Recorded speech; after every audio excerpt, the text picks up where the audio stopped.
Hi, I'm Danny Osgood, and this is my lovely audience here. That's all the people here listening to my speech. Today, I'm giving a speech about Black maternal health and the disparities suffered by Black women when it comes to childbirth and immediately after. So my visual aid today is going to be this very famous painting. The man here, his name is Dr. J. Marion Sims. He is considered the father of modern gynecology. His most famous patient is the woman on the table. Her name is Aranka, and the other two women peeking around the curtain are Lucy and Betsy. So if Dr. Simmons is the father of modern gynecology, they are the mothers.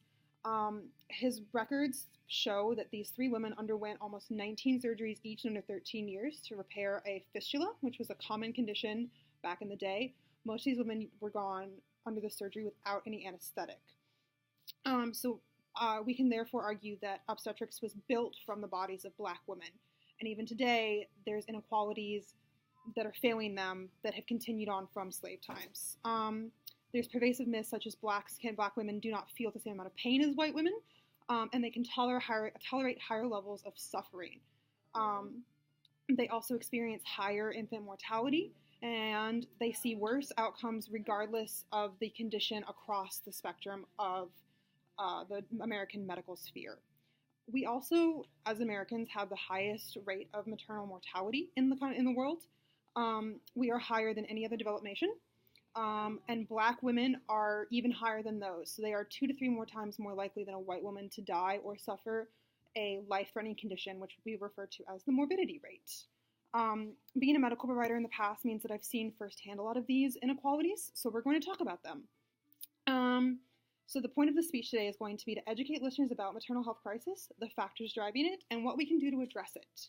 So to begin with, when we talk about the maternal mortality rate, the MMR, what is that? It is the calculation of number of deaths of women who died while pregnant and within 42 days of giving birth, or termination of the pregnancy, so live birth or stillbirth. If the death is related to childbirth, that obviously wouldn't count if they were in a car accident. So according to a study in 2017, the United States MMR was 28, while Canada's was 11. We are also the only developed nation in the world who's seen an increase of this number since 1990. Other countries have managed to drive it down, such as Britain.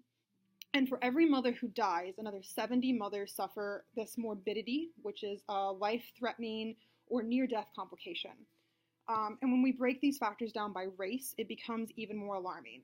Like I said, Black women are much more likely to die, but they're also far more likely to experience these morbidity rates. And no matter what, according to the studies that we're getting, they have a much higher, from education, socioeconomic background, and location, versus a white woman or other woman of color. They are 2 to 3 times more likely to die, suffer a life-threatening hemorrhage, or a blood clot, or an infection.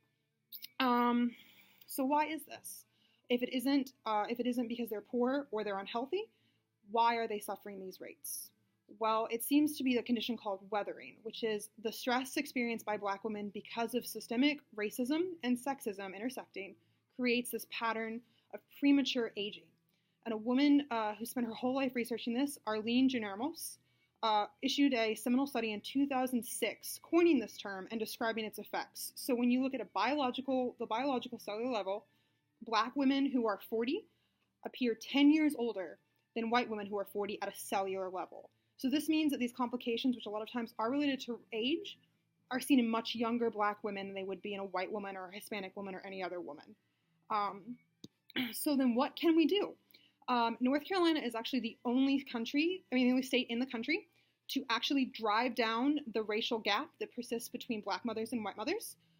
We have a program linked to Medicaid, which monitors poor mothers.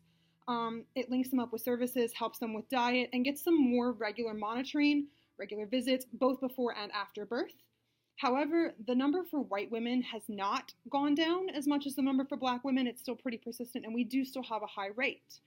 In California, they've taken a completely different approach in a hospital setting where they have addressed things like hemorrhaging and infection, trying to keep the rates from that end down. Now, they have not been able to reduce the gap, but they have been able to reduce the number. So clearly the answer lies somewhere between the two. In conclusion, factors such as racism, sexism, inadequate health care and access to regular doctor visits and other resources is what's driving a lot of the maternal death rates for both white and black mothers. Addressing this is going to be complex and going to require an approach from many different fronts. And hopefully we can do this in order to make the sacrifices by every black mother during slavery under J. Simmons, and from there through the Tuskegee experiments, every black mother's sacrifice worthwhile.